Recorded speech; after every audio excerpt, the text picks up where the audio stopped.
Como vimos no bloco anterior, o filme Fahrenheit 451 apresenta diversos elementos emblemáticos. Um desses elementos é a distopia. A distopia é uma antítese da utopia. Esse termo teria sido utilizado pela primeira vez por John Stuart Mill durante um discurso no parlamento inglês durante o século XIX. A distopia nos remete à ideia de um Estado totalitário, autoritário, que imprime de diversas maneiras o seu poder sobre a sociedade. E aí eu queria saber de vocês, como é que vocês percebem esse elemento de distopia na obra de Truffaut? Então, assim, é bem claro, como o Cícero até citou no bloco anterior, que em Fahrenheit ele traz uma crítica direta ao regime nazista, né? Era um estado de coisas vigentes e ainda eminentes, né? Após o período de guerra. E uma coisa que eu acho muito interessante ainda sobre a distopia é esse flerte que o cinema tem com a narrativa distópica, né? A narrativa distópica ela tem várias vertentes de abordagem, seja a distopia política, a distopia naturalista, existem várias vertentes, né? Me parece que o cinema ele flerta muito com a distopia cientificista, por assim dizer, né? E é uma característica que eu percebo na maioria dos filmes que trazem a narrativa distópica, é a questão da ficção científica. Você vê elementos de ficção científica bem claros, né, na obra de Truffaut, né? Você tem a televisão, tem uma cena que você tem uma televisão, praticamente a TV de LCD, né? E uma TV interativa, inclusive. E você pode fazer até um contraponto nisso, de que, por exemplo, em algumas cenas você percebe elemento futurista, mas ao mesmo tempo um elemento que remeta ao passado. Isso. Como o telefone, como algumas casas, o próprio livro.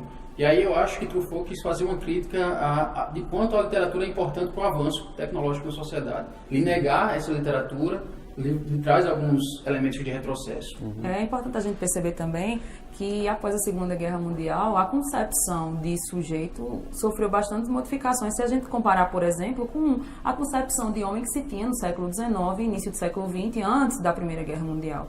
Então há aí um desencantamento de todas as teleologias construídas durante o século XIX pelas diversas vertentes filosóficas, e aí o homem não consegue mais acreditar neste futuro promissor, né?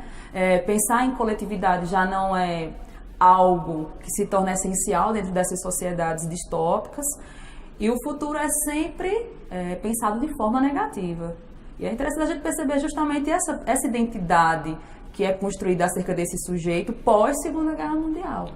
Inclusive é interessante, assim, eu percebo geralmente as narrativas distópicas elas são muito sedutoras ao espectador, em geral, entende?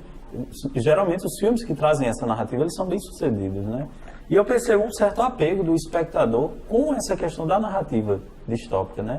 Me parece que é como se o espectador ele projetasse naquela narrativa, né? Naquela ficção, um anseio, um desejo, né? Muito embora sejam narrativas obviamente distópicas, né, onde prevê um futuro geralmente apocalíptico ou não tão desejável, né? Mas assim, é meio que as pessoas se apegam àquilo ali, como se houvesse até um desejo sádico que o mundo acabasse, né? Para ver no que é que vai dar.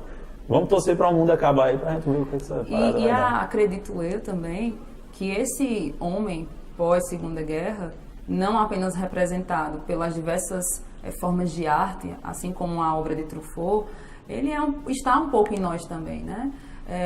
Acho que essas nossas verdades acabam sendo balanceadas a partir do momento em que o mundo passa por diversas situações onde é visto a violência, o ódio ao outro. Então tudo isso faz com que as nossas percepções de um futuro melhor e a nossa própria percepção de humanidade de indivíduo acabem sofrendo uma desconstrução. Aí você pode perceber um pouco o que Truffaut traz também dessas distopias, né? De governos como da União Soviética, tanto de Lenin como de Stalin, de governos como de Hitler, do próprio fascismo de Mussolini, que é a aniquilação do indivíduo, né? O indivíduo ali não tem aquela liberdade inerente dele, né? Toda a construção dessa narrativa ela vem no intuito de diminuir cada vez mais a capacidade individual.